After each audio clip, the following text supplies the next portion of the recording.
ավելի է թանկանալու, հավաստի աղբյուրներից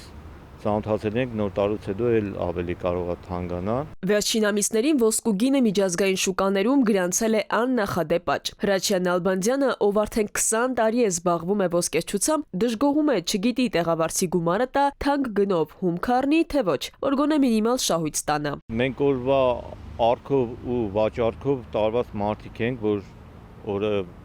ասենք մետաղը առանք պատվեր ընդունեցինք, գնով էլ սարքում ենք, գինը արդեն բարշած վիճակում, վաճառում ենք,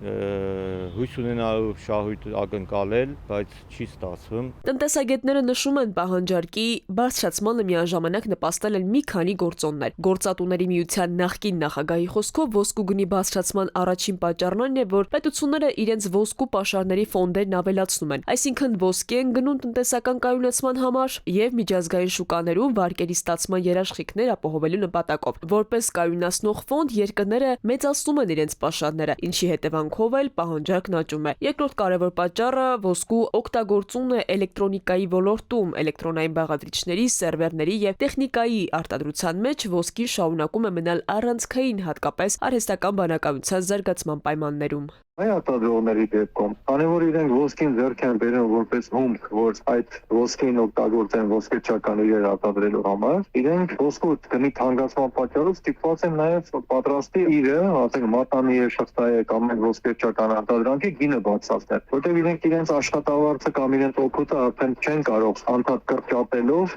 գինը թողնել նույնը։ Առել ենք $75 լոմի սորական 58-ի արքու վաճառքը արժի $75, սարքողը, պատրաստողը մի գրամի մեջ մի $10 եկամուտ է տեսնում, պատրաստելուց հետո կտրուկ որ տեղի ունենում թանկացում, այդ թանկացումից հետո ինքը էլ չի տեսնում այդ եկամուտը։ Մասնագետների խոսքով ոսկերչական շուկան հիմա լճացման փուլում է, գները բարձր են, իսկ գնողունակությունը ցածր։ Մարդիկ ավելի հաճախ նախընտրում են գումարը պահել այլ ակտիվներում եւ այլ կապիտալ ձեռք բերել, օրինակ ավանդներ։ Քնարիկ Պետրոսյան, Զոհրաբ Քարամյան, ժամը լրատվական։